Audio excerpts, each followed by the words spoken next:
Hello friends and welcome to our channel MCQ धमाका। और हमेशा की तरह आपके लिए लेके आए हैं अगली कहानी, जो कि इंग्लिश सीबीएसई क्लास 10 के लिए है। और ये ब्लैक एरोप्लेन इसका टाइटल है। असल में ये लिया गया है टू स्टोरीज ऑफ लाइफ से, तो पहली हम बाद में डील करेंगे इसको। ये सेकंड स्टोरी है ब्लैक एरोप्लेन, तो काफ़ी अच्छी स्टोरी है। चलते हैं कंटेंट की तरफ। तो ये है हमारी कहानी द ब्लैक एरोप्लेन। काफ़ी अच्छी है, काफ़ी इंटरेस्टिंग है। और इसका ज़्यादा पोर्शन मेरे ख्याल से कभी ये एग्ज़ाम में आता है, कभी एग्ज़ाम में नहीं आता है, और इतना इम्पोर्टेंट नहीं है। But we can not skip this, क्योंकि क्या पता क्या बोर्ड में आ जाए, क्या बोर्ड में ना आ जाए, ठीक है ना। तो इसको मैं इतना तो इम्पोर्टेंट नहीं कहूँगा, बट ये आपके चैप्टर में है, तो इसको आप पढ़ के जाइए। छोटी सी कहानी है, 3 पेज की, कोई हार्म नहीं होगा, कोई दिक्कत नहीं होगी, और अच्छी कहानी है, पढ़ने लायक है। तो चलते हैं, इसको स्टार्ट करते हैं हम लोग कहानी को, ठीक है। सो इसके पहले हम एक कहानी स्टार्ट करें, ओके, आपको हम एक ओवरव्यू देते हैं। जो कहानी यहाँ बताई गई है, the story that has been told to you here, वो कुछ ऐसा है कि प्लेन कहीं खो जाता है। एरोप्लेन उड़ते उड़ते, डकोटा जो नाम है हमारा, वो उड़ते उड़ते कहीं खो जाता है और वो भटक जाता है, और उसकी कोई हेल्प करता है, ठीक है। वो हम बाद में पढ़ेंगे, समझेंगे जब हम इसमें आगे चलेंगे। पर एक रियल कहानी है ऐसी, ठीक है ना। ये आप देखिएगा यूट्यूब में जाके। ये एम सॉरी यहाँ देता हूँ, MH370 एयरलाइंस, ओके। ये मलेशियन एयरलाइंस है, एरोप्लेन है। वो उड़ता है और वो गायब हो जाता है, ठीक है। ये कहानी 2004 या 5 या मतलब अर्ली 21st सेंचुरी की है, और ये रियल कहानी पे बेस्ड है। MH370, आप इसको जाके यूट्यूब पे देखिएगा, प्लीज इसको देखिएगा और इसके बारे में थोड़ा इन्फॉर्मेशन रखिएगा। और ये एरोप्लेन उड़ता है मलेशिया से, और इसको पहुंचना होता है बीजिंग, चाइना। और ये एरोप्लेन खो जाता है, और आज तक इसका डेब्रिस कोई इन्फॉर्मेशन नहीं मिली है कि लोग कहाँ गए, खत्म हो गए, कहाँ लड़ा, कहाँ उसमें चला गया, पहाड़ पहाड़ से लड़ गया, आतंकवादी ने इसको कैप्चर कर दिया, नथिंग, कुछ नहीं मिला है। और एक one of the biggest mystery है in the aviation department of the world. बहुत सारे सर्च ऑपरेशन हुए हैं, गवर्नमेंट, प्राइवेट प्लेयर्स, सब ने हेल्प किया है, सर्च किया है, but they couldn't find any answer. इधर उधर से कुछ हल्का फुल्का डेब्रिस ले लिए हैं, पर आज तक नहीं पता है कि ये मलेशियन एयरलाइंस जो MS370 है, उड़ी है और ये कहाँ गई है। तो ये काफी मतलब दर्दनाक, एक क्या कहते हैं कि मिस्ट्री पैदा करती है। और मैं आपको इसलिए बता रहा हूँ क्योंकि ये सम वॉट रिलेटेड हमारी स्टोरी से, द ब्लैक एरोप्लेन। तो ये आप देखिएगा MS370, ओके, और कमेंट करके बताइएगा कि क्या, या मतलब क्या आप फील करते हैं इसके बारे में, ठीक है। सो कहानी स्टार्ट करते हैं। The moon was coming up in the east. तो जाहिर सी बात है, अगर मून आ रहा है तो दिन तो होगा नहीं, रात होगा, ठीक है ना। The moon was coming up in the east behind मी। तो अगर बिहाइंड मी एरोप्लेन उड़ रहा है, एरोप्लेन फ्लाइंग, और पीछे अगर ईस्ट है, तो जहां पर ये जा रहे हैं वहां वेस्ट होगा, जाहिर सी बात है। तो the moon was coming up in the east behind me and stars was shining in the clear sky above me. तो काफी अच्छा मौसम था, everything was clear and everything was visible. कोई ऐसा क्लाइमेटिक प्रॉब्लम नहीं था। And because the moon could be seen, stars थे, वो चमक रहे थे आकाश में, तो everything was good. There wasn't a cloud in the sky. कोई क्लाउड नाम का कोई चीज नहीं था, क्लाउड नहीं था। I was happy to be alone high up above the sleeping country yard. So writer बोलता है, या जो एरोप्लेन हमारा पायलट है, जो हमारा राइटर है, जो वो स्टोरी नरेट कर रहा है, he was quite happy to be alone. वो काफी मतलब खुश था, कहते हैं कि high up alone above the sleeping countryside, क्योंकि वो कंट्री छोड़ रहे थे तो कंट्री साइड पड़ रहा था, बॉर्डर्स ऑफ द कंट्री होंगे, ठीक है ना। और रात बज रही है, मून है, ठीक है ना, रात हो रहा है, तो लोग वहां पर सो रहे हैं। तो he was quite happy, feeling relax, alone, शांति है, वो लोग उड़ रहे हैं। वो नीचे देख रहा है, कंट्रीज में लाइट जल रही है, लोग वो इमेजिन कर रहा है कि लोग सो रहे होंगे, और जितने में वो ऊपर उड़ रहा है।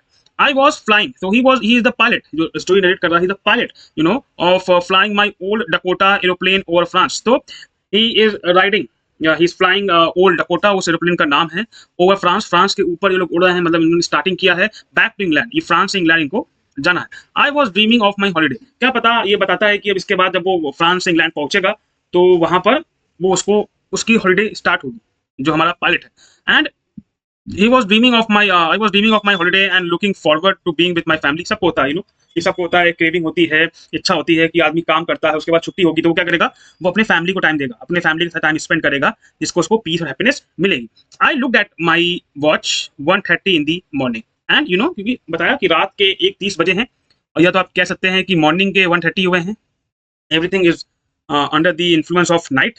और ये कंडीशन पायलट ने बताया है स्टार्टिंग में कि क्या वो फील कर रहा है, कहाँ से कहाँ वो जा रहे हैं, क्या क्लाइमेटिक कंडीशन है, क्या वो एरोप्लेन उड़ा रहा है, कौन सी एरोप्लेन उड़ा रहा है, और अगर वो पहुंचेगा, कहाँ से कहाँ उड़ रहे हैं, फ्रॉम फ्रांस टू इंग्लैंड। और जब वो पहुंचेगा तो उसके मन में है कि छुट्टी मिलेगी, छुट्टी मिलेगी तो अपनी फैमिली के साथ वो एंजॉय करेगा। तो वो क्या करता है, जैसे कि प्रोटोकॉल होता है, I should call Paris control soon. अब पेरिस आपको मालूम होना चाहिए, it is capital of France. Okay now, तो I should call Paris control soon, I thought, as I look down past the nose of the aeroplane.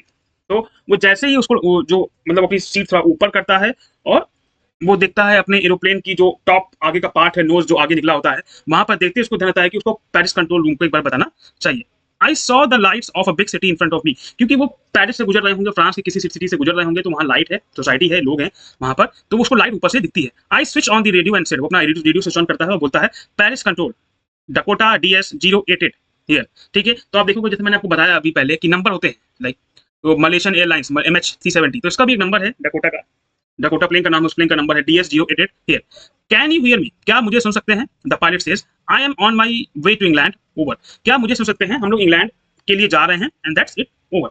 The voice from the radio, जो radio से आवाज आती है उधर से, वो तुरंत आती है, और वो क्या आती है? DS-088, I can hear you, मैं तुमको सुन सकता हूँ।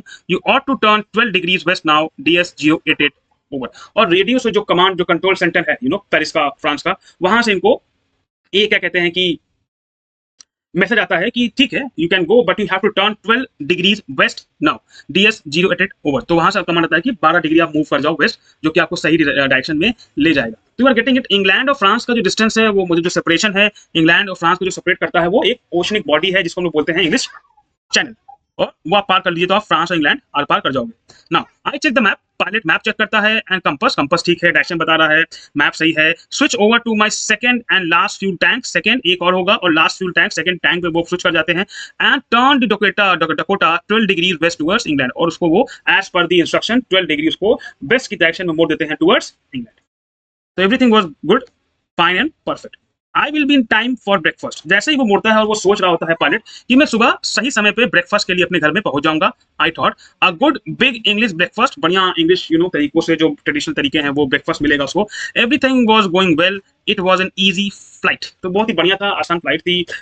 पायलट था, एक्सपीरियंस रहा होगा, उड़ाता रहता उसको काफी एक्सपीरियंस रहा होगा, एवरीथिंग वाज रनिंग वेल। और वो सोच रहा होता है कि जब वो घर पहुंचेगा तो अच्छे से उसको ब्रेकफास्ट करने को मिलेगा। Paris was about 150 kilometre behind when we behind me when I saw the cloud. जब वो क्लाउड दिखता है तो पेरिस 150 किलोमीटर बिहाइंड थे, मतलब वो काफी किलोमीटर उड़ चुके थे।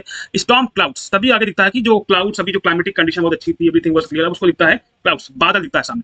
दे वर ह्यूज, और वो बहुत बड़े बादल थे, ठीक है ना। They looked like black mountains standing in front of me across the sky. और वो इतने बड़े बादल थे, ना जाने कहां से आ गए थे ये लोग, मतलब उड़ रहे थे रास्ते में, और इन्होंने फ्रांस को 150 किलोमीटर पीछे छोड़ दिया था। तभी ये क्या देखते हैं पायलट्स, या जो हमारा राइटर है, कि स्टॉर्म क्लाउड्स हैं, ब्लैक क्लाउड्स हैं, और वो बहुत ज्यादा ह्यूज है, बड़े हैं। They look like almost like a black mountains standing in front of me across the sky. I knew I could not fly up, उसको मालूम था कि माउंटेन, जो माउंटेन है क्लाउड का, इसको ये ऊपर नहीं उड़ सकता है, एंड ओवर देम, ठीक है ना, कैन फ्लाई अप, और इसको ऊपर उड़ के इसको पार नहीं कर सकता है, इसके ऊपर नहीं जा सकता है।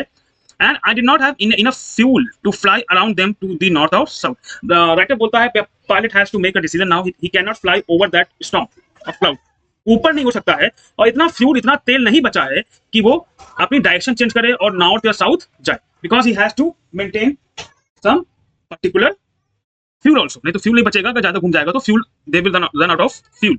नहीं, I ought to go back to Paris.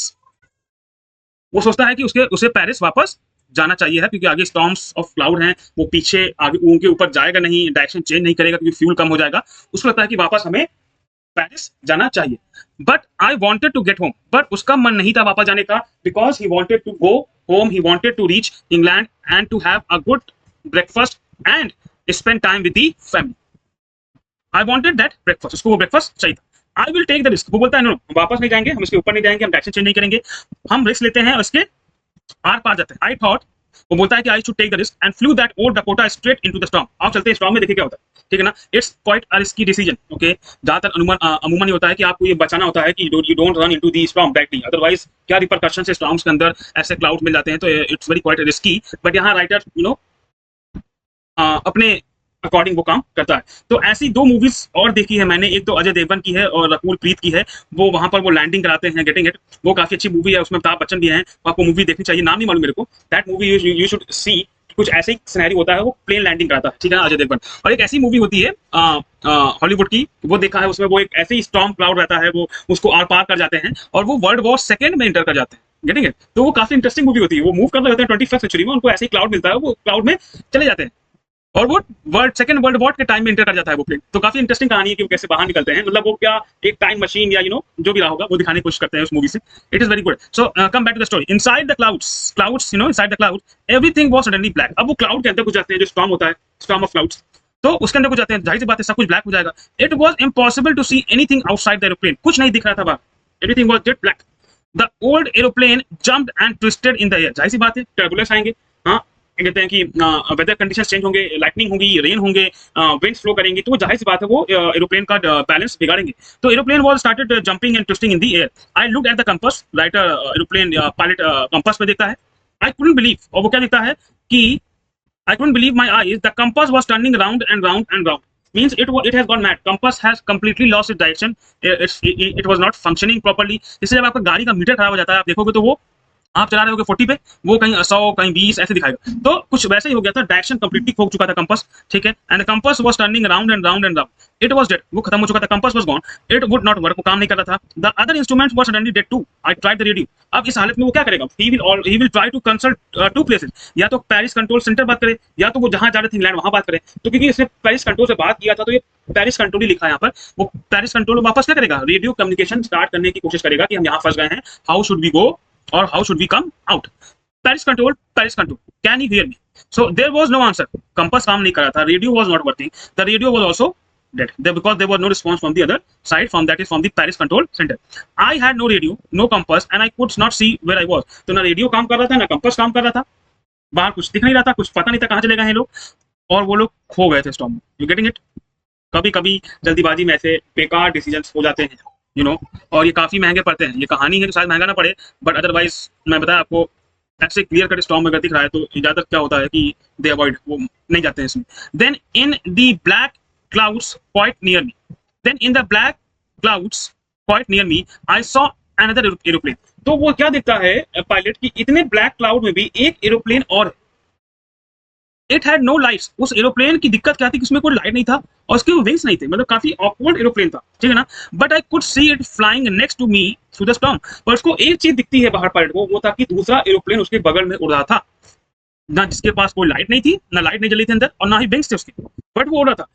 I could see the pilots face, पर उसमें पायलट का चेहरा दिख रहा था, टर्न टुवर्ड्स मी। और उधर जो नेक्स्ट एरोप्लेन था, उस एरोप्लेन के पायलट का चेहरा अपने डकोटा के जो पायलट था उसका वो देख पा रहा था वो, ठीक है ना। तो जो नेक्स्ट प्लेन था उसका पायलट अपना सर घुमाता है, फेस घुमाता है हमारे पायलट की तरफ, ठीक है ना। I was quite glad to see another person. तो अपना जो पायलट था डकोटा वाला, वो काफी खुश हुआ कि चलो कोई और आदमी तो है जिसका हम चेहरा देख सकते हैं, एरोप्लेन उड़ रहा है इस स्टॉर्म ऑफ क्लाउड्स में, ठीक है। ही lifted one hand and wave. तो जो दूसरा पायलट था दूसरे एरोप्लेन में, उसने अपना हैंड रेज किया और उसको साइन दिया, वेव दिया, ठीक है ना। वेव क्या था, साइन क्या था हैंड से, कि फॉलो मी, कि ओल्ड डकोटा के पायलट मेरे को फॉलो करो। He was saying, follow me, follow me. He knows that I am lost. और ओल्ड डकोटा का पायलट ये जान रहा था कि जो दूसरा पायलट है दूसरी प्लेन में, वो ये जान गया था कि हम खो चुके हैं, we were lost. I thought he is trying to help me. वो मदद करना चाहता था हम लोग की। He turned his aeroplane slowly to the north. और जो दूसरे एरोप्लेन का जो पायलट था जिसने हेल्प करने की कोशिश की, अपने हैंड से सिग्नल देने की कोशिश की, उसने अपना एरोप्लेन कहाँ घुमा लिया, he turned his aeroplane slowly to the north in front of my Dakota. मतलब उसका एरोप्लेन आगे था, नॉर्थ के डायरेक्शन से घुमा लिया, और वो आगे आ गया, वो डकोटा के आगे आ गया। और इनको क्या करना था, इनको खाली उसने एरोप्लेन ने पायलट को फॉलो करना था, so that it would be easier for me to follow him, ताकि इजी हो जाए ओल्ड डकोटा के पायलट को वो एरोप्लेन फॉलो करना। I was very happy to go behind the strange aeroplane like an obedient child. जब आदमी खतरे में होता है ना, तो उसको कोई भी हेल्प मिलती है, अगर वो आदमी सोचता है कि हाँ इस पे भरोसा कर सकते हैं, we can trust that person, तो आप वो फॉलो करोगे। और ये लोग इतना फंस चुके थे उस स्टॉर्म में, डकोटा के पायलट, कि वो तैयार थे एक ओबीडियंट चाइल्ड, एक अच्छे बच्चे की तरह, कि कोई भी हेल्प होगी तो हम फॉलो करेंगे, और वो नए एरोप्लेन को फॉलो करना स्टार्ट कर देते हैं अच्छे बच्चे की तरह, just to get out of that trouble. After half an hour, आधे घंटे बाद, the strange black aeroplane was still there in front of me in the clouds. आधे घंटे तक उनको गाइड करता है और उनके सामने वो रहता है, ठीक है, नया aeroplane, strange aeroplane. Now there was only enough fuel in the old Dakota's last tank to fly for 5 or 10 minutes more. तो खाली ओल्ड डकोटा में हमने बताया था कि सेकंड इंजन या लास्ट इंजन में वो फ्यूल टैंक पे स्विच कर चुके थे जब वो स्टार्ट करते हैं अपनी फ्लाइंग, और खाली इतना ही तेल बचा था या फ्यूल बचा था ओल्ड डकोटा में कि लास्ट टैंक में to fly for only for 10 और 5 मोर मिनट्स, बस 10 या 5 मिनट और वो उड़ सकते थे। I was starting to feel frightened again. अब फिर से पायलट डरने लगता है कि ये स्टॉर्म खत्म ही नहीं हो रहा है, ये कहाँ ले जा रहा है हम लोग को, नया एरोप्लेन समझ नहीं आ रहा है, क्योंकि फ्यूल नहीं था, फ्यूल नहीं होगा उड़ो कैसे, नीचे गिर जाओगे। तो वापस वो डर आने लगता है among the pilots of old Dakota. But then he started to go down. तभी नया एरोप्लेन जो उनको मिला था, जो उनकी हेल्प कर रहा था, वो धीमे धीमे नीचे जाने लगता है। And I followed through the storm, और ओल्ड डकोटा के पायलट भी या ओल्ड डकोटा भी उसको फॉलो करने लगती है और स्टॉर्म धीमे धीमे खत्म होने लगता है। Suddenly I came out of the clouds and saw two straight lines of lights in front of me. तभी क्या देखते हैं वो कि वो सीधे क्लाउड से बाहर आ जाते हैं ओल्ड डकोटा के ड्राइवर पायलट, और सीधे स्ट्रेट लाइंस, दो स्ट्रेट लाइन दिखती हैं, मतलब एयर स्ट्रिप है, वो एयर स्ट्रिप है जहां पर वो लैंडिंग करेंगे इन फ्रंट ऑफ, जहां पर बत्ती जल रही है, और कहते हैं कि long straight lines of lights लगी है, मतलब बीच में रोड है, यहाँ पर एयर स्ट्राइप्स बोलते हैं, यहीं पर एरोप्लेन आके लैंडिंग करेगा। इट वाज अ रनवे, ठीक है ना, इट वाज अ रनवे आ गया था वो, एंड एयरपोर्ट आ चुका था। I was safe, the old Dakota was safe, pilot was safe and the passengers were safe. I turn to look for my friend in the black aeroplane. तभी वो पहली बात तो डरे हुए थे ओल्ड डकोटा का पायलट, और जब उसको एरोप्लेन रनवे दिखता है, एयर स्ट्रिप दिखता है, तो ही वाज क्वाइट रिलीव्ड, काफी हैप्पी हुए, स्ट्रेस फ्री हुए, टेंशन फ्री हुए कि हाँ चलो कि आप सेफ हैं, ठीक है ना। तब उसको ख्याल आता है कि हम अपने जो ब्लैक एरोप्लेन के पायलट था उसको एक बार देख, उसको थैंक यू बोल दे। But the sky was empty, sky खाली था, वहां पर कोई ब्लैक एरोप्लेन नहीं था। देयर वाज नथिंग देयर, वहां पर कुछ नहीं था। The black aeroplane was gone, it has disappeared, black aeroplane कहीं दिखने को नहीं मिल रहा था। I could not see it anywhere, उसने हर जगह देखा ओल्ड डकोटा के पायलट ने, पर कहीं भी एरोप्लेन नहीं दिखता है ब्लैक रंग का। तो वो लैंड कर जाता है। I landed and was not sorry to walk away from the old Dakota near the control tower. तो जैसे ही लैंड करता है, because he was so much frightened, वो सीधे मतलब तुरंत अपने पायलट वाले कॉकपिट से वहां से निकलता है और सीधे चलाता है उस ओल्ड डकोटा से दूर। I went and asked a woman in the control centre, वो कहाँ जाता है सीधे कंट्रोल टावर में, कंट्रोल सेंटर में उस लेडी से पूछता है जहां पर वो इंचार्ज थी, जहां पर वो काम बैठी होगी, उसकी ड्यूटी होगी, कि वेयर आई वॉज, हम कहाँ थे, and who the other pilot was, हम कहाँ फंस गए थे, कि स्टॉर्म आया था, उसने बताया होगा कंट्रोल सेंटर वालों को कि ये देखिए मैम कि ऐसा ऐसा है, हम फंस गए थे, स्टॉर्म आया था, आपको तो मालूम ही होगा, और कौन सा एरोप्लेन और कौन सा पायलट था जिसने मदद की हमारी, ठीक है ना, क्योंकि मुझे उसको थैंक यू बोलना है, नहीं तो हम लोग जिंदा वापस ना पाते। I wanted to say thank you. She looked at me very strangely and then laughed. तो लेडी जो बैठी थी कंट्रोल सेंटर में, वो ओल्ड डकोटा के पायलट का चेहरा देखती है काफी स्ट्रेंज, काफी अजीब तरीके से, और फिर हंसती है कि मैं सर अनदर एरोप्लेन, कहाँ से एरोप्लेन सर, कौन सा एरोप्लेन आप बात कर रहे हैं, ये मतलब क्वेश्चन मार्क है, देख रहे हैं, वो एरोप्लेन तो था ही नहीं वहां पर। अब देयर इन दिस स्टॉर्म, कौन सा aeroplane, no other aeroplanes were flying, no other aeroplanes were flying tonight. Sir आपको दिक्कत हो गई है, ना कोई स्टॉर्म था, ना कोई ब्लैक एरोप्लेन था, क्योंकि कोई और एरोप्लेन उड़ ही नहीं रहा है, खाली आप ही उड़ रहे थे वहां पर, ठीक है ना। Yours was the only one I could C on the radar, खाली आपका ही प्लेन हमको दिख रहा था रडार पे, और कोई प्लेन नहीं था, ठीक है। सो who helped me to arrive there safely without a compass or a radio। अब क्या होता है, जो ओल्ड डकोटा का पायलट होता है, जब वो सुनता है मैम से कि वहां तो कोई हेल्प भेजी नहीं गई थी, कोई ब्लैक एरोप्लेन था ही नहीं, कोई स्टॉर्म था ही नहीं, so who was help me, तो वो सोच में पड़ जाता है पायलट ओल्ड डकोटा का कि who help me to arrive, कौन मदद किया उसकी उस स्टॉर्म से निकलने में और यहाँ पर सेफ पहुंचने में, लैंड करने में, जबकि उसका कंपास और रेडियो दोनों खराब हो चुके थे, and without any fuel in my tanks, और फ्यूल भी कम बचा। कौन था वो आदमी, कहाँ से हेल्प आई थी। Who was the pilot on the strange black aeroplane, और वो पायलट कौन था, flying in the storm without lights, जो कि उस स्टॉर्म में उड़ रहा था, उस बवंडर में उड़ रहा था, और उस प्लेन में ना विंग्स थे ना लाइट्स थे। तो ये आप बताओगे मेरे को, ठीक है ना, सोच के कि was the help came from God और इट वाज समथिंग एल्स। तो कहानी यही छोड़ देता है और हम लोग को ट्रैक करने के लिए ये थिंक करने के लिए सोचता है कि हेल्प कहाँ से आई होगी, ये आपके ऊपर है। बट एक मैसेज जो जाता है कि you know God is there, definitely God ही आए होंगे हेल्प करने, अदरवाइज कौन हेल्प कर सकता है, ठीक है ना। So if you do well, अच्छा काम करिए, कोई keep on performing good work, जो आपका काम है पढ़ते रहिए, अच्छे से पढ़िए, ठीक है ना, क्वेश्चन लगाइए, टाइम वेस्ट मत करिए, गर्मी की छुट्टी है, इसको अच्छे से यूटिलाइज करिए, तो हेल्प आपको मिलेगी, you will see the positive results. Otherwise हर बार गॉड हेल्प करने नहीं आएंगे। तो it was a brilliant message, ठीक है ना, कि sometimes nature also comes to help you without putting you on notice and when you are in trouble. कब होगा ये, जब आप अच्छे काम करना चालू रखोगे। तो उम्मीद करता हूँ कहानी अच्छी लगी होगी। लाइक सब्सक्राइब शेयर करिए और तब तक मिलते हैं आगे। अगर कोई दिक्कत हो तो you can comment in the comment section, हम डेफिनेटली उस चीज को रिजॉल्व करने की कोशिश करेंगे। Thank you and have a nice day.